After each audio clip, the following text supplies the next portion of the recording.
Magandang umaga po sa inyo, guys. Ito na naman po tayo. Ang oras ay 1 p.m. ngayon.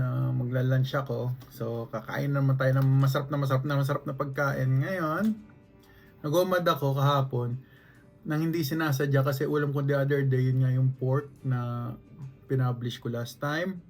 Ngayon, ang ulam natin ay ito. Ang food natin today is ito. Nag-ano ako ng chicken. Nag-air fry ako ng chicken. Tapos meron ako ditong, matagal na to eh. Gumawa ako ng carnivore na lasagna. So, ayan yun. So, iba malaman yung recipe niyan. Someday na lang. Pag may time. And then, meron ng 3 itlog. Since ito yung pinaka netong lasagna ko. Base yan sa egg base siya. So, ayan. So, meron akong kumurot ako dun sa, nagluto rin kasi ako ng sinabay ko na dito sa chicken yung nag-air fry ako ng liempo. So, ito po yung meal ko today. Halos omad na to sa dami niya. Pero mamaya kakain pa rin po ako dahil mamaya may bisita po kami galing sa aming probinsyang Pampanga. May mga bisita kami mamaya darating. So, today, ito muna kakainin ko. Bali guys, magbibigay nga po pala ako ng tip sa mga bago naglo-low carb, lalo na kung kayo po ay yung meat base o ketovore, carnivore.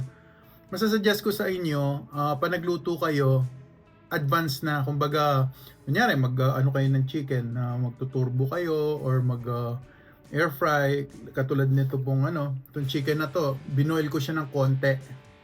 Tapos para mas mabilis siyang maluto. Para yung loob lutong-luto. Nagbo-boil akong konti. Parang nai-steam lang siya tapos konting water. Tsaka ako nakapapakita sa inyo kung paano yung process na yon.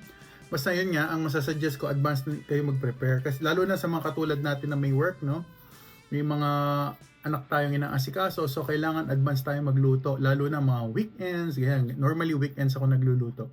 Para in a day, init-init ka na lang. So, kunyari, nag-boil ako, ipi-freezer ko. And then, lalabas ko siya sa freezer. From morning hanggang sa anong oras ko siya gusto iluto, air fry ko na lang para hindi na matako sa oras sa pag-prepare. At makapag-focus ako sa ginagawa ko sa mga trabaho sideline na ginagawa natin. So, yun lang guys. Kakain muna ako at ako'y medyo gutom. Fasting! Anong oras ba ako huling kumain? Yung huli kong kahapon na kain is alauna. So, 2:00. So, anong oras na? Alauna na. Kasi naging OMAD siya eh. So, 23 hours fast ako today. So, medyo mahaba yon. 23 hours.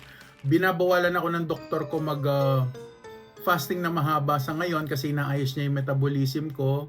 At the same time, yung muscle building ko. Kailangan ko kasing mag-muscle build up lalo na dati kasi kulang ang protein requirement ko every day. So, binabawalan talaga ako ngayon sa mga panahon na to na mag-OMAD. Hanggat maaari gusto TMAD, 2 meals a day. Pero kahapon, Doc, kasalanan ako ha. Tsaka sa dietitian ko. OMAD daw kahapon, konti pa yung kinain ko. Palo. So today, bawi tayo. So ito, kain ako ngayon. At saka mamaya, kakain kami na naman. Hindi ko pa alam kung anong kakainin namin mamaya. Baka lalabas. So yun lang po. Maraming salamat sa inyong oras at pakikinig. Sana po may na-share po akong kapakipakinabang po sa inyo. Salamat po sa tatuan na binigay niyo po kay Obispo. Hanggang sa muli, low carb all the way. Don't forget. Kain na po tayo. Tom Jones na.